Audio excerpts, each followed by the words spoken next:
We have the privilege of having Moises Naim with us here at the Royal Elcano Institute, one of the leading thinkers in international affairs. And first of all, I would like to ask you once again about your latest book, which is already a couple of years old, but is very, very much on fashion and describes a lot of the events that are going on in the world. The End of Power. So the question is, if we could you could summarize the main thesis and also try to put it in relation with some of the current events in international affairs.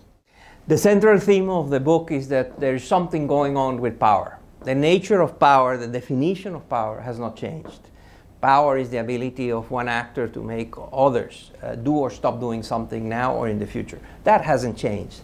What has changed are the sources of power, the ability to use power and the constraints of power, and how much can you hold on to power. And the central theme of the book is that in the 21st century, power has become easier to acquire, harder to use, and easier to lose.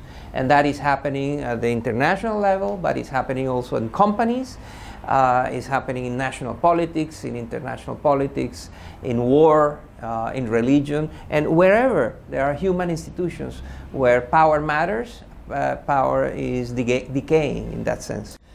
Putting this in relationship to your overall assessment of where the world is going, if we take into account this important phenomenon, and on the other hand we take into account the spread of globalization and the technological revolutions, do you think that the world is becoming a better place, or you are with some of the more pessimists that argue that forces of globalization are harming social cohesion and these kind of things?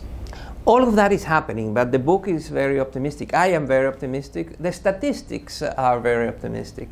Take any indicator of the human condition and see what has happened in the last 20, 30 years.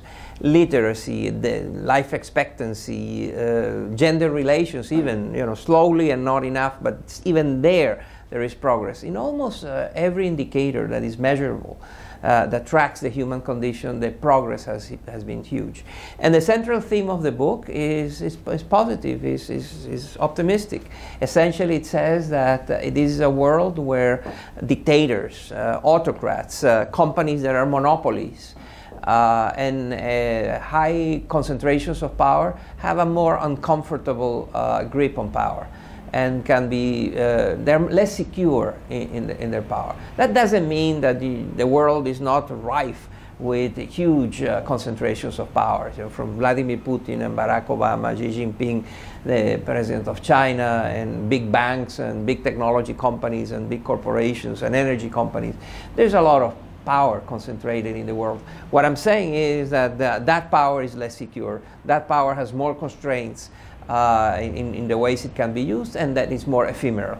Mm-hmm. And putting the focus on Europe, because we normally say that the world goes quite well. It has done great efforts in overcoming the global financial crisis, but in particular Europe is not doing so well, and Southern Europe is doing not so well. So we are exactly at the place in the world where expectations maybe and frustration by middle classes is higher. What's your take on this global conversation about the decline of the West, the decline of Europe vis-a-vis emerging markets, or this is not so important given your take on the book? I call that in the book the elevator approach to geopolitics. The notion that the way to understand geopolitics is to assess who's up, who's down, and look at the elevator. I am more interested in what's happening inside the elevator, and how that explains performance and everything else.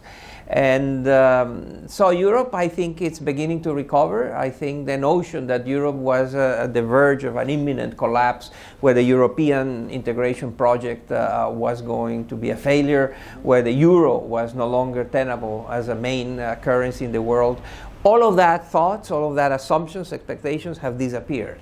No, I don't think anybody seriously thinks that Europe is going to collapse in a major way. Europe's crash is an idea that was very much in the minds of people a few years back and is no longer there. And there is a lot of optimism. Europe this year is going to grow. A.T. Kearney, is a very well-known consulting company, has issued the Foreign Direct Investment Index that is based on a survey of the CEOs of the largest companies in the world, and they ask you, what is your favorite destination for investing in the world today. And of the 25 top investment locations that are favorites among CEOs, of the 25, 15 are in Europe, which is, you know, a change in attitude and a change in expectations about Europe. Well, we're happy to hear that, and because Spain is one of those 15. So absolutely, it is. And let me finish with a question on global governance. This ongoing debate that we had previous to the global financial crisis, but has come back again. Do you think that the prospects for improving global economic governance in particular, and global governance in general, in this multi-speed world where power is more difficult to exercise, are positive? And if not, is this a problem? I have called this the most dangerous deficit in the world. The deficit between the need for effective collective action among governments and the lack of capacity of governments to act collectively in an effective way. So globalization and growth and other problems have created a huge need for governments to work together. From climate change to migration to crime to financial stability to failed states, there is a long list of problems that need to be tackled by countries, many countries acting together. And what we have seen is that ability of countries agreeing to work together is either stagnant or dwindling. So the gap between a high need for and growing need for more collective action, and that stagnation creates the most dangerous deficit. In economics, when demand is much greater than supply, you have inflation. In geopolitics, you have a lot of fatalities, a lot of people dead.